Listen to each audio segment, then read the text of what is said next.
Warahmatullahi wabarakatuh. Perkenalkan, nama saya Gustiawan. Di sini saya akan menjelaskan materi saya tentang tugas UAS matkul APB. Nomor NIM saya 1011723032. Nomor 1 yaitu metode jawaban. Nomor 1 yaitu saya menggunakan metode pesanan, metode job order costing. Perbedaannya yaitu metode penentuan biaya produksi yang digunakan untuk produk yang dibuat berdasarkan pesanan khusus atau batch tertentu. Setiap pesanan dicatat secara terpisah dan biaya potensi dilacak untuk masing-masing pesanan tersebut. Kemudian metode proses costing yaitu metode penentuan biaya produksi yang digunakan untuk produksi secara massal dan kontinu. Biaya produksi dikumpulkan di rata-rata untuk setiap departemen atau proses produksi. Contoh dari job order costing yaitu industri percetakan buku custom, jasa interior rumah, 3 galangan kapal. Untuk contoh proses costing di industri nyata yaitu industri makanan dan minuman, industri kimia, industri tekstil, industri semen. C yaitu cara mencetakkan biaya job order costing yaitu bahan baku dicatat langsung masing-masing pesanan, tenaga kerja langsung dicatat untuk masing-masing pesanan berdasarkan jam kerja. Overhead pabrik dialokasikan ke tiap pesanan menggunakan tarif tertentu.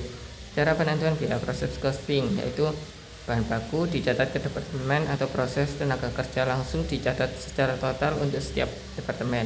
Overhead pabrik dialokasikan ke departemen dan diratakan ke unit. D. Perhitungan harga pokok produk job order costing APB per bulan pesanan yaitu bahan baku ditambah tenaga kerja langsung ditambah overhead pabrik. Perhitungan harga pokok produk proses costing yaitu APB per unit sama dengan total biaya diproses atau unit ekuivalen.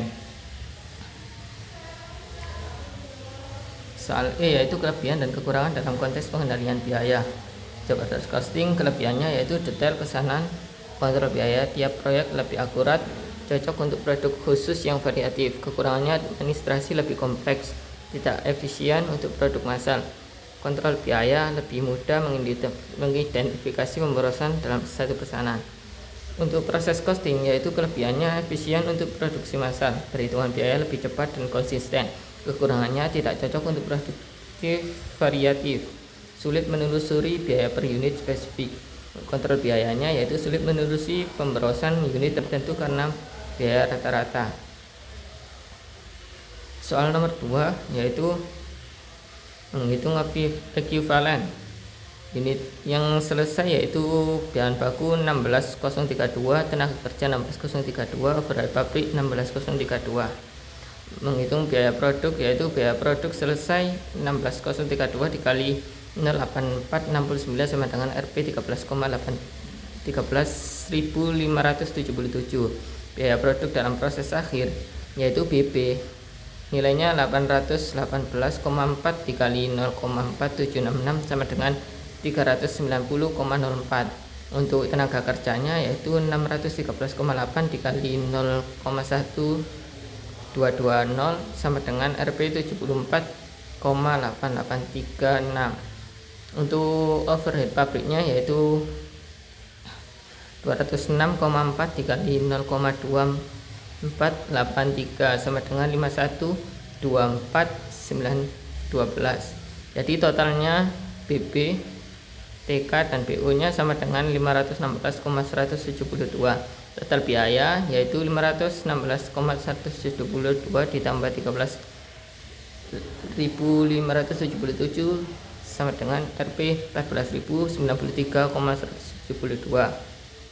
Kemudian menghitung biaya produksi dari kedua ekuivalen yaitu biaya produksi selesai 3.232 dikali 0,4213 sama dengan 13.495. Biaya produk dalam proses akhir yaitu BB 1219,2 dikali 0,2375 sama dengan Rp 289,56. Untuk TK nya yaitu 812,8 dikali 0,0618 sama dengan Rp 50,23. Untuk BO nya 1016 dikali 01220 sama dengan Rp 123,95. Totalnya yaitu 463,7. Total biaya sama dengan 6.257. Untuk nomor 3 yaitu selisih harga bahan baku sama dengan 0, selisih kuantitas bahan baku sama dengan Rp-6, selisih tarif upah tenaga kerja sama dengan Rp-5,3, selisih efisien tenaga kerja yaitu -1, tarif upah standar sama dengan 0, selisih volume sama dengan 0. Untuk yang nomor 4 yaitu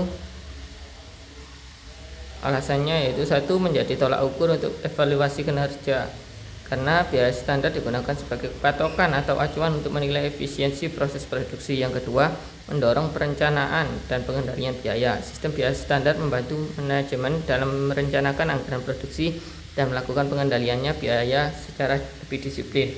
Yang ketiga, meningkatkan efisiensi operasional.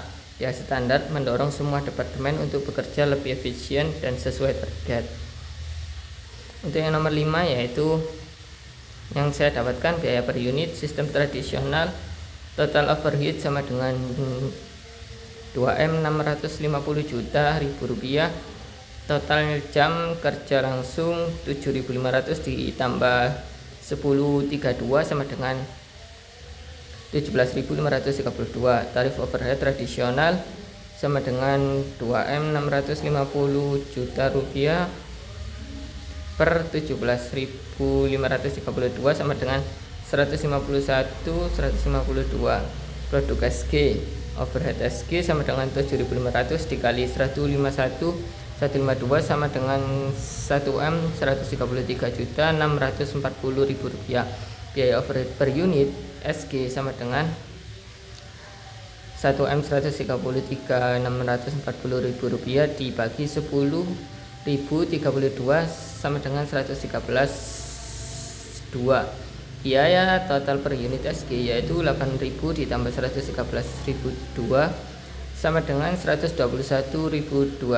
Produk JK nya yaitu overhead JK 10.032 dikali 152 sama dengan 1M 516.356.864.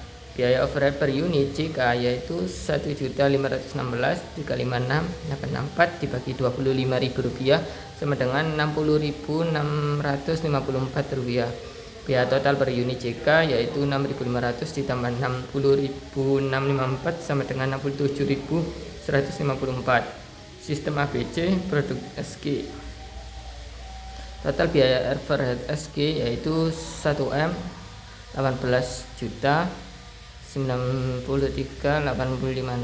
Overhead, biaya overhead per unit yaitu hasil dari total biaya overhead SG dibagi 10.032 sama dengan 101.484. Biaya total per unit SG yaitu 8.000 ditambah 101.484 sama dengan 109.484. Produk JK, total biaya overhead JK yaitu 1M 631.890 rupiah. Biaya overhead per unit JK sama dengan 1M 631.890 rupiah dibagi 25.000 jadi hasilnya 65.275.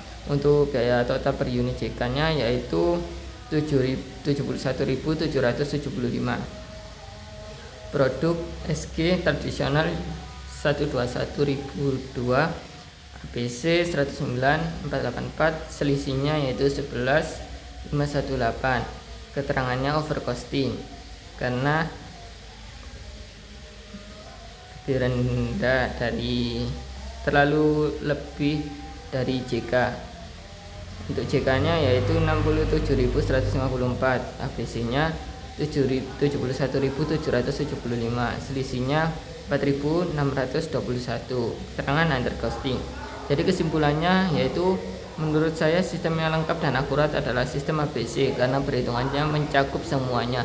Sekian dari saya, apabila ada kesalahan mohon dimaafkan. Wassalamualaikum warahmatullahi wabarakatuh.